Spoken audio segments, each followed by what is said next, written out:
Friends అందరికీ నమస్కారం అండి. సుప్రీంకోర్టు సంచలన తీర్పు ఊహించని తీర్పు అంటూ లేటెస్ట్ అప్డేట్ రావడం జరిగిందండి. సో ఆ వివరాలు ఏంటనేది కూడా వీడియోలో తెలుసుకుందామండి. సో వీడియోని చివరి చూడండి, అర్థమవుతుంది. మొదటిసారి ఛానల్ వస్తే తప్పకుండా సబ్స్క్రైబ్ చేసుకోండి. చూస్తున్నారు కానీ లైక్ చేయడం మర్చిపోతున్నారు, వెంటనే లైక్ చేయండి. ఇలాగైతే వెళ్ళిపోదామండి.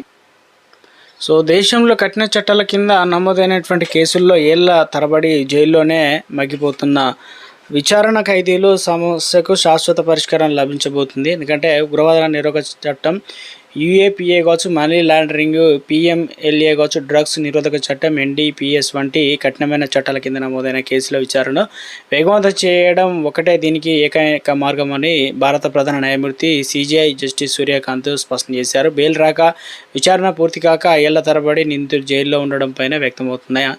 ఇక ఆందోళన ఆయన ప్రస్తావించారు. సుమారు 15 నెలలు తన పదవీ కాలంలో సగానికి చేరుకున్న సందర్భంగా ఒక ప్రముఖ జాతీయ పత్రికకు ఇచ్చిన ప్రత్యేక ఇంటర్వ్యూలో సీజేఐలు పలు కీలక విషయాలు అయితే పంచుకున్నారు.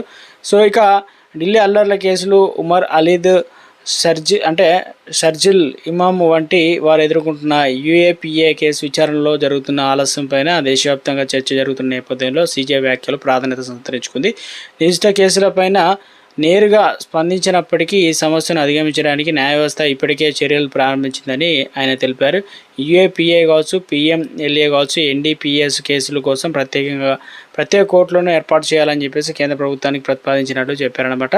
సో ఇక ఈ ప్రతిపాదనకు ప్రభుత్వం కూడా గ్రీన్ సిగ్నల్ ఇచ్చిందని, కోర్టులు ఏర్పాటు ప్రక్రియ కూడా మొదలైందని తెలిపారు. ఈ ప్రత్యేక కోర్టులు పూర్తి స్థాయిలో అందుబాటులోకి వచ్చి ఏడాది కాలపరిమితి విచారణ పూర్తి చేయడం ప్రారంభిస్తే విచారణ ఖైదీలు సుదీర్ఘ బందీలపై సాగుతున్నటువంటి వివాదానికి తెరపడుతుందని సీజేఐ ఆశాభావం వ్యక్తం చేశారనమాట. ప్రస్తుతం న్యాయ వ్యవస్థ ఎదుర్కొంటున్న అతిపెద్ద సవాలు గుట్టలుగా పేరుకుపోతున్న కేసులు పెండింగ్ లేనని సీజేఐ జస్టిస్ సూర్యకాంత్ ఆందోళన వ్యక్తం చేశారు.